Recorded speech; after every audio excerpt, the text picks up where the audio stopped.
ପିଲାମାନେ ପୂର୍ବରୁ ଆମେ ପୋଷଣ ବିଷୟର ଖାଦ୍ୟର ପ୍ରକାରଭେଦ କଥା ପଢ଼ିଥିଲେ। ଆଜି ଆମେ ପୋଷଣର ପ୍ରକାରଭେଦ ଟାଇପ୍ସ ଅଫ ନ୍ୟୁଟ୍ରିସନ ପାଖରୁ ଆରମ୍ଭ କରିବା। ପିଲାମାନେ ମନ ଦେଇକି ଶୁଣିବ ଏବଂ ବୁଝିବାକୁ ଚେଷ୍ଟା କରିବ। ତୁମର ଜୀବ ବିଜ୍ଞାନରେ ପୋଷଣ ବିଷୟଟି ବହୁତ ଗୁରୁତ୍ୱପୂର୍ଣ୍ଣ, ତେଣୁ ଆମେ ପଢ଼ିବା। ବର୍ତ୍ତମାନ ପିଲାମାନେ ଏଇ ଚିତ୍ରରେ ଦେଖୁଛ ବହୁତ ଗୁଡ଼ିଏ ଖାଦ୍ୟ ଅଛି। ମାଛ, ଟମାଟୋ, ଆଭାକାଡୋ, ଏସବୁ ଖାଦ୍ୟ ଦେଖିକି ତୁମକୁ ଲୋଭ ହେଉନଥିବ? ହଉ, ତମେ ତ ଘରେ ଖାଉଥିବ। ତ ଆମେ ବିଭିନ୍ନ ପ୍ରକାର ଖାଦ୍ୟ ସାର କଥା ପଢ଼ିଥିଲେ ଗତ ଅଧ୍ୟାୟରେ। ଆଜି ପଢ଼ିବା ପୋଷଣର ପ୍ରକାରଭେଦ। ତ ବିଭିନ୍ନ ପ୍ରକାର ପ୍ରାଣୀ, ଉଦ୍ଭିଦ, ଜୀବଜନ୍ତୁ, ଅଣୁଜୀବ ଇତ୍ୟାଦି ସେମାନେ କିଭଳି ଖାଦ୍ୟ ଗ୍ରହଣ କରନ୍ତି, ଖାଦ୍ୟକୁ କେମିତି ତିଆରି କରନ୍ତି, ସେହି ଅନୁସାରେ ଆମେ ପୋଷଣକୁ ମୁଖ୍ୟତଃ ଦୁଇ ଭାଗରେ ବିଭକ୍ତ କରିଛୁ। ତେଣୁ ପୋଷଣର ପ୍ରକାରଭେଦ କହିଲେ ଆମେ କେତେ ଭାଗରେ ବିଭକ୍ତ କରିଛୁ? ନା ପୋଷଣକୁ ଆମେ ଦୁଇ ଭାଗରେ ବିଭକ୍ତ କରିଛୁ।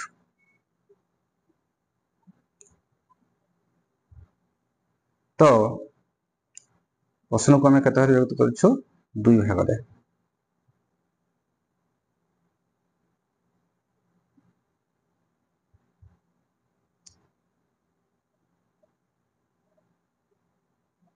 କଣ କଣ?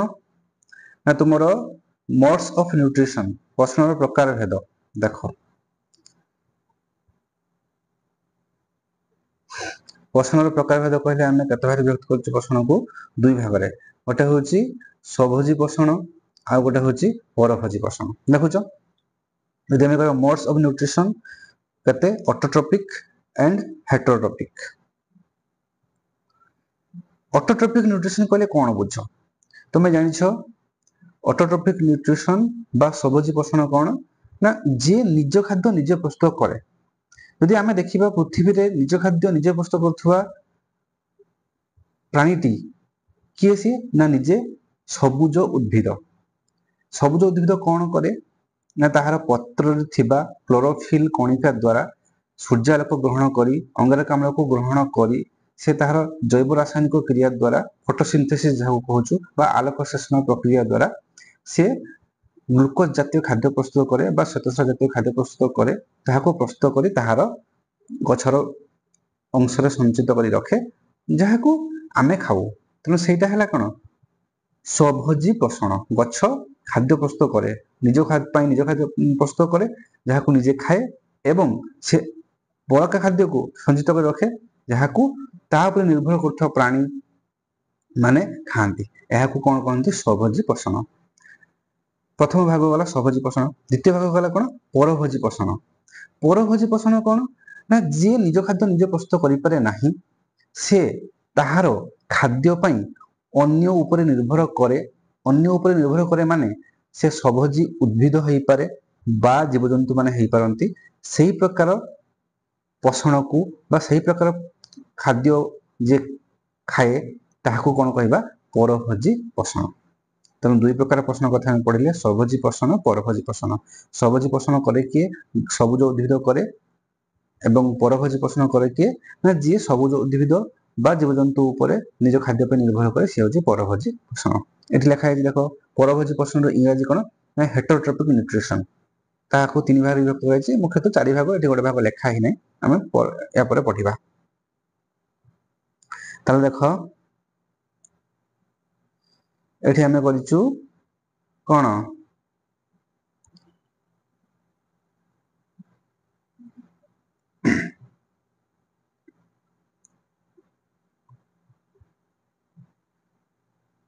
ଦେଖ, ପରଭୋଜୀ ପୋଷଣ ମୁଖ୍ୟତଃ କେତେ ଭାଗରେ ବିଭକ୍ତ?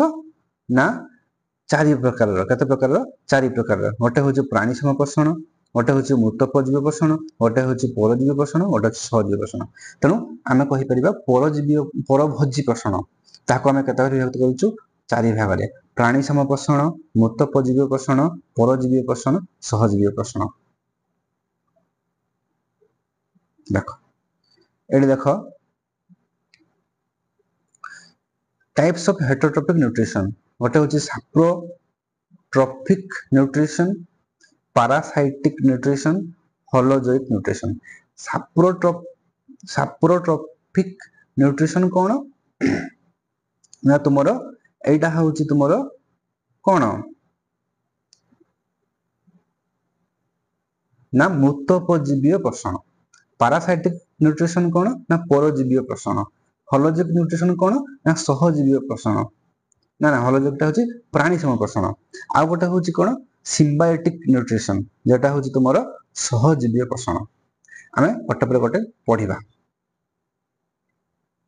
देख आम प्रथम पढ़ा कौन ना प्राणीसम पोषण देख प्राणीसम पोषण क्या कहती ना प्राणीसम पोषण हूँ साधारणतः कौन किए करती ना प्राणी माने करती जो माने कि खाद्य पाई उद्भिद हो पारे बा जीवजंतु हो पारे से सी कौन करे ना खाद्य रूपे ग्रहण करती एटा हूँ कौन जटिल खाद्य एवं ये जटिल खाद्यटी जितेबाला शरीर भीतर को गला शरीर भीतर को जाई से कौन करे ना आमर हजम क्रिया पाकस्थली रही से पाकस्थली भितर कौन हुए ना से जटिल खाद्यटी सरलीकृत खाद्य हो सही खाद्य शक्ति निर्गत हुए एवं सही शक्ति आम शरीर विभिन्न प्रकार कार्य लगे जहाँ आत्मीकरण कह जाए तेणु यही प्रकार पोषण को कौन कह जाए ना प्राणीसम पोषण सहज भाव में कह गले ना प्राणीसम पोषण कौन ना जीवजंतु माने बा मनीष हो विभिन्न प्रकार जीवजंतु हूँ से खाद्य से उद्भिद हो पारे बा जीवजंतु हो पारे निर्भर करती एवं सही खाद्य को जोटा कि जटिल खाद्य ताकू से शरीर को ग्रहण करती एवं पाकस्थली जा सरलीकृत खाद्य हुए एवं से सरलीकृत खाद्य शक्ति निर्गत हुए जहाँकि विभिन्न प्रकार कार्य लगे ताकू आत्मीकरण कहती एवं यही प्रकार प्रश्न को कौन कह जाए ना प्राणीसम पोषण से जो पाकस्थली चित्रटा मुझे तुमको देखी यापर आसे किस ना मृतोपजीवीय पोषण देख मृतोपजीवीय पोषण नाम तुम बुझीपार मृतोपजीवीय पोषण कौन ना जो प्राणी बा उद्भिद माने तांकर खाद्य ग्रहण पाई बा खाद्य पाई मृत जीवजंतु बा पचासढ़ा जीवजंतु मान निर्भर करती ताकू कौन कहती ना मृतोपजीवीय पोषण देखो जो मृतोपजीवीय पोषण लिखाई किए किए ना पेनिसिलियम एटा गोटे तुमर बैक्टेरिया अणुजीव मशरूम कबक बासिलस बैक्टेरिया एमाने होचंदी कौन तुमर मृतोपजीवीय पोषण कौन तुम मृतोपजीवीय पोषण उदाहरण एमाने कौन करती ना 50 जिनिस जोटा कि आम व्यवहार कला पकई दऊ खाद्य पदार्थ इत्यादि पचिगला से ताहारी कौन करती यही अणुजीव मैंने जमीका मशरूम कबक बासिलस पेनिसिलियम इत्यादि मैंने कौन करती ना वंश विस्तार करती एमाने कौन करती ना शरीर हजम रस बा पाचक रस जोटा कि HCl हाइड्रोक्लोरिक एसिड बाहर को क्षरण करती बाहर को क्षरण कर से जो मृत खाद्य को हजम करती मृत खाद्य को हजम कला से हजम होता खाद्य को शरीर भीतर को नियंती तेणु आम शरीर कौन होची आम शरीर पाकस्थली आमर पाचक रस क्षरण कर खाद्य को हजम करुच्ची एमानकर कौन होची एमाने पाचक रसटी शरीर बाहर को क्षरण करुँच से पाचक रस द्वारा तुम खाद्य हजम होची से हजम होता खाद्य शरीर को जाऊँगी शक्ति निर्गत होची तेणु यही प्रकार प्रश्न को आम कौन कर मृतोपजीवीय पोषण जहाँकि मृत प्राणी बा उद्भिद निर्भर कर एमाने खाद्य खाई थांती एपर आसिबा कौन ना सहजीवीय पोषण देख ना परजीवी पोषण कौन ना परजीवी पोषण होची तुमर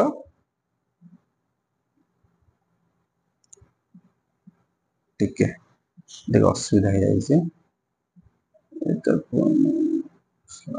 देख आसा परजीवी पोषण देख परजीवी पोषण कौन ना परजीवी पोषण होची तुमर एमाने कौन करती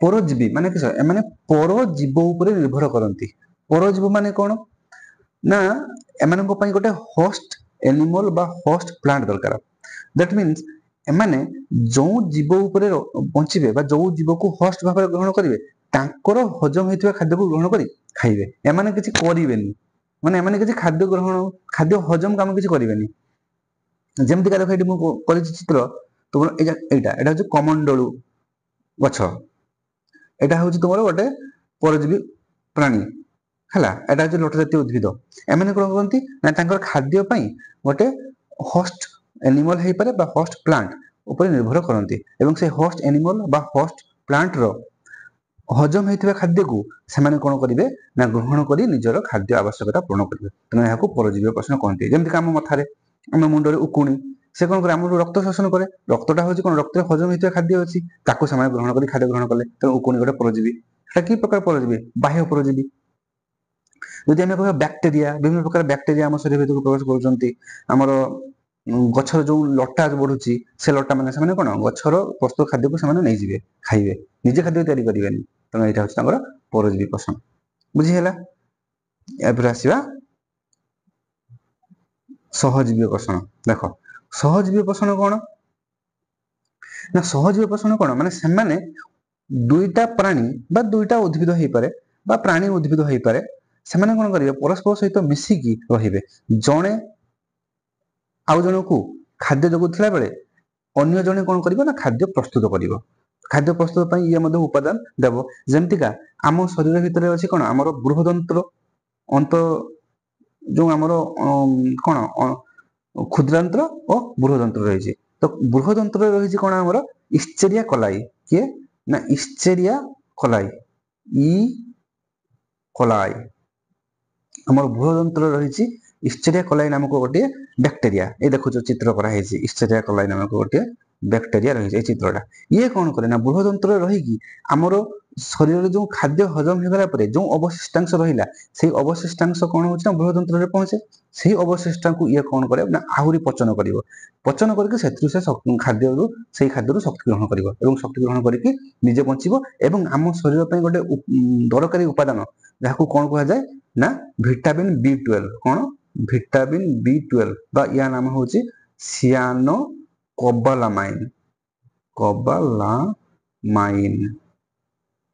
सियानो कोबालामाइन बा विटामिन B12 तैयारी करे जहाँकि आम शरीर विटामिन आवश्यकता पूर्ण करे एवं ये कहीं कार क्षति करेंगे ये आम शरीर कौन होना आम शरीर जो बड़का खाद्य जो रहा बृहदंत्र पहुंचला हजम करके बचे खाद्य ग्रहण करे एवं विटामिन B12 बा सियानो कोबालामाइन तैयारी करे जहाँकि आम शरीर में दरकार आम किसी क्षति करना ना तेणु सहजीवी पोषण कहीं कार क्षति करेंगे ना परस्पर परस्पर बचे और जड़े खाद्य देला बेले आउ जड़े खाद्य तैयारी कर माने खाद्य को हजम कर खाद्य तेल साहाय्य कर किंतु कहीं कार क्षति करेंगे ना एवं से परस्पर साहाय्य करेंगे यहाँ हूँ सहजीवी पोषण तेणु बुझीगला तेणु आम केते प्रकार पोषण पढ़ले मुख्यतः दुई प्रकार गोटे हूँ स्वभोजी गोटे हूँ परभोजी स्वभोजी हूँ निज खाद्य निज प्रस्तुत करे से हूँ किए सबुज उद्भिद और गोटे हूँ परभोजी परभोजी माने विभिन्न प्रकार रही चारि भाग विभक्त परभोजी गोटे हूँ कौन प्राणी समय पोषण मृत परजीवी पोषण परजीवी पोषण सहजीवी पोषण तेणु